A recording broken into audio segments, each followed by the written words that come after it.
Bom, gente, vamos falar em linhas gerais sobre a colonização das Américas. Eu separei aqui, né, a forma, né, que se deu a colonização do continente americano, no que se refere à América Portuguesa, à América Espanhola e à América Inglesa. Tudo bem? Bom, gente, é importante lembrar, né, tipo, do Estado absolutista, né, e da ascensão do comércio. Então, isso acabou gerando uma necessidade, né, de busca por metais preciosos, na medida em que se faz necessário a produção de moedas, né, para as trocas comerciais. E essa aliança, né, entre o Estado absolutista, né, o rei, com a burguesia. Tudo bem?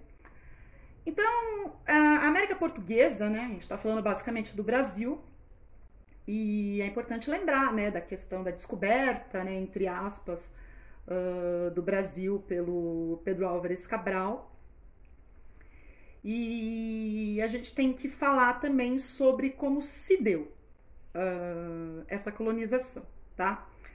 Bom, Portugal foi pioneiro nesse sentido, né? Não só pela centralização política rápida, né, que ocorreu, mas também pela facilidade, né, pela proximidade da costa africana.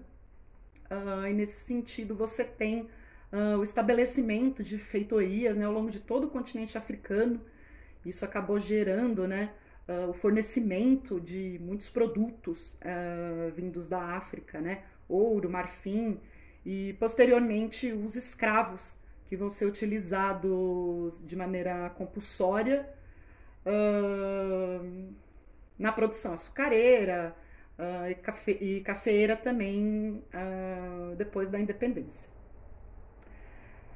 Até 1530 você tem o comércio de especiarias, basicamente, né, advindo das Índias, né, graças à descoberta, né, a rota, né, do Vasco da Gama em 1498, né, as expedições à América Portuguesa, né, podemos dizer assim, elas eram feitas basicamente até 1530 para patrulhar, né, para evitar invasões estrangeiras. Posteriormente, você tem o pau-brasil, né, que vai ser uma atividade econômica que vai gerar certo lucro, mas vai durar pouco tempo. E a economia açucareira, que essa de fato gerou muitos lucros para Portugal, tá? A exploração da terra, né, que hoje a gente chama de Brasil, com a economia cafeira, ela gerou muitos lucros para a coroa portuguesa, tá?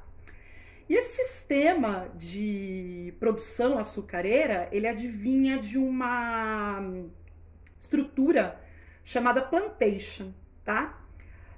No qual você tem o latifúndio, né, o grande latifúndio, a monocultura, um único produto, a mão de obra escrava, né, e voltado para exportação.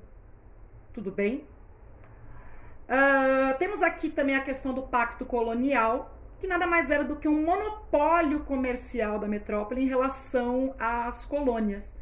Então, ou seja, a colônia, né, ou qualquer coisa que ela produzia, só podia ser comercializado com Portugal. Então, ou seja, isso gerava uma grande dependência, né, da colônia, no caso que a gente chama hoje de Brasil, em relação à metrópole, que era Portugal.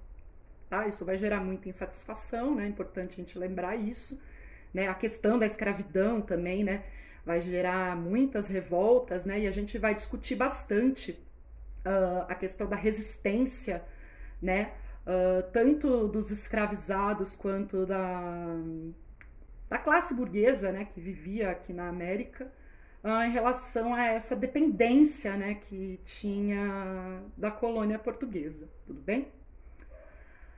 A América Espanhola, né, que nós podemos dizer que foi descoberta também, entre aspas, né, pelo Cristóvão Colombo no ano de 1492, ela possibilitou, né, na verdade, uma disputa, uma discussão, né, com Portugal, que acabou gerando o Tratado de Tordesilhas, né, no qual eles dividiam, né, as terras descobertas entre Portugal e Espanha. E posteriormente você vai ter a colonização propriamente dita, tá? Hernán Cortés, ele vai colonizar a região do México, né? E isso vai gerar extermínio, né, dos povos astecas, né, que aqui viviam. E o Francisco Pizarro, na região dos Andes, né, onde a gente tem hoje Equador, Peru, Bolívia, que também fizeram um extermínio em relação aos povos incas. Tá? É importante a gente deixar isso claro.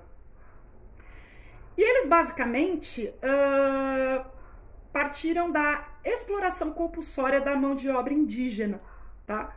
Principalmente quando a gente fala de mineração, né, as minas de prata. E esses tipos, né, esses dois tipos de exploração compulsória, um deles era chamado de mita, que era um trabalho remunerado, mas assim, de uma remuneração muito baixa, onde era feito um sorteio. Então se sorteava esses trabalhadores, né, indígenas, para trabalhar nessas minas durante um período de 4 meses, no qual eles não podiam sair dali. Eles ficavam ali durante todo o período com uma baixa remuneração, numa situação muito precária, e a encomienda, que era uma forma de trabalho agrícola, geralmente, em troca de educação religiosa. Então percebam, quando a gente fala de tanto trabalho compulsório indígena quanto a escravidão, né, africana que aconteceu na América Portuguesa, a gente está falando de uma situação na qual o europeu, né, o português e o espanhol, eles submetem essas populações, desconsiderando sua cultura, desconsiderando toda a sua importância de fato, né?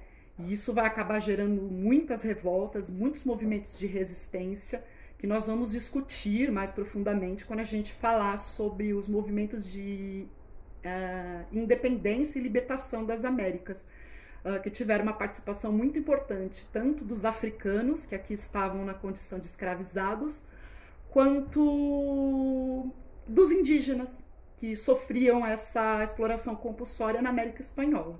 Tudo bem? A gente vai falar bastante sobre isso depois. E temos também a colonização inglesa, né, onde hoje nós podemos chamar de Estados Unidos, tá?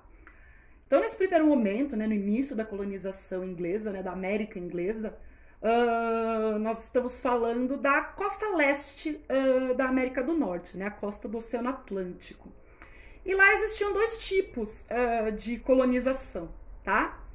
A oficial, né, que ficou basicamente na região sul do que hoje a gente chama de Estados Unidos, que ela era basicamente de plantation, tá? Assim como a economia açucareira da América Portuguesa, tá? Então, você também tinha o grande latifúndio, a monocultura, geralmente de um produto só, né? Por exemplo, algodão, a mão de obra escrava africana e também voltado para exportação. E a particular, que nós podemos chamar de colonização de povoamento. A primeira, né, a oficial do sul, é de exploração, e a segunda de povoamento, que também pode ser chamado de particular, onde você tem, né, onde a região é no centro e no norte, né, do que a gente chama de Estados Unidos.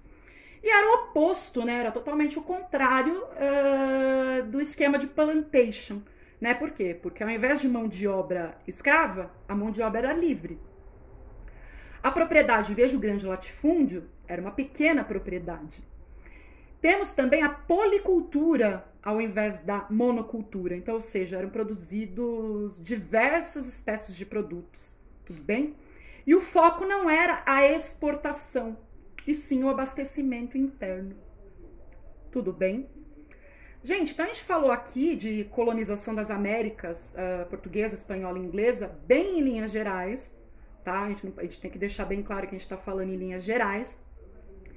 E a partir da próxima vez que a gente se encontrar, a gente vai falar sobre o iluminismo, tá? É aquele movimento filosófico que eu citei para vocês quando a gente falou de formação dos estados nacionais, de absolutismo, né? Que é um movimento, como eu já disse, filosófico, que vai possibilitar, tá? Lutas por independência, tá?